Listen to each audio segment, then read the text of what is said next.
कृष्णा, राधे राधे। आज अक्षय तृतीया का दिन है। आज के दिन किन किन बातों का ध्यान रखना चाहिए? अक्षय तृतीया के दिन दान पुण्य के का बहुत ज़्यादा महत्व है और इस दिन खरीदारी का विशेष महत्व है। माना जाता है कि इस से जीवन में धन दौलत की कभी भी कमी नहीं होती। इतना ही नहीं, इस दिन व्रत रखना भी अत्यंत फलदायी होता है और पंडित सुजीत जी महाराज के अनुसार ये व्रत जन्म जन्मांतरों के पाप से मुक्ति दिलाता है और जीवन के में सुख सुविधा बढ़ाता है। अगर आप भी अक्षय तृतीया का व्रत रखना चाहते हैं तो यह कहानी जरूर। अक्षय तृतीया की पौराणिक कथा के अनुसार प्राचीन काल में धर्मदास नामक वैश्य था जो अपने परिवार के साथ गरीबी में जीवन व्यतीत कर रहा था। उसे हमेशा अपने परिवार के भरण पोषण की चिंता लगी रहती थी क्योंकि उसके परिवार में कोई सदस्य नहीं था जो जिनकी और कोई जिम्मेवारी लेने वाला नहीं था। उसी पर सारी जिम्मेवारी थी। धर्मदास वेद ही धार्मिक प्रवृत्ति का था।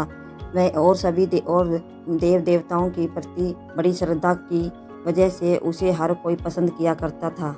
एक दिन मार्ग में उसने कुछ ऋषियों को अक्षय तृतीया के महत्व का वर्णन करते हुए सुना। ऋषि कह रहे थे कि अक्षय तृतीया महान अगमिक फलदायक होता है।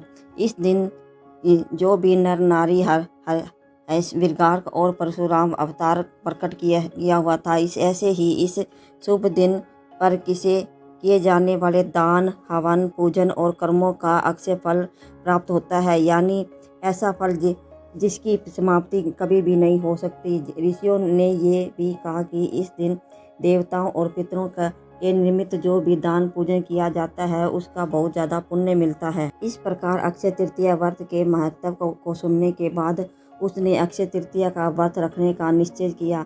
अक्षय तृतीया व्रत के आने पर उसने सुबह जल्दी उठकर गंगा से स्नान किया, विधि पूर्वक देवी देवताओं की पूजा की, पूरी श्रद्धा से व्रत और अपने सामर्थ्य अनुसार जल से भरे हुए घड़े, पंखे, नमक, गेहूँ, गुड़, घी, दही और सत्तू, चावल, सोना और वस्त्र आदि वस्तुएं भगवान को अर्पित करके ब्राह्मणों को दान में दी। इतना सब दान देना देख धर्मदास के परिवार वाले और उसकी पत्नी ने उसे रोकने की बहुत ज़्यादा कोशिश की।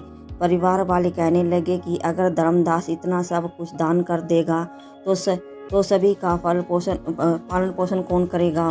फिर भी धर्मदास नहीं माना और उसने अपने दान और पुण्य का कर्म श्रद्धा से किया। इतना ही नहीं, उसने इस शुभ दिन का ब्राह्मणों को कई प्रकार का दान भी किया। इस दिन उसके जीवन में जब भी अक्षय तृतीया का पर्व आता था और प्रत्येक बार पूरी विधि से पूजा किया करता था, दान किया करता था।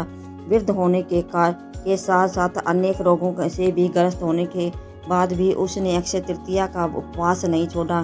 साथ में धर्म कर्म और दान पुण्य किया करता था। अक्षय तृतीया पर किए हुए पुण्य के कारण उसे वैसे दूसरे अगले जन्म में कुशावंती का राजा बना।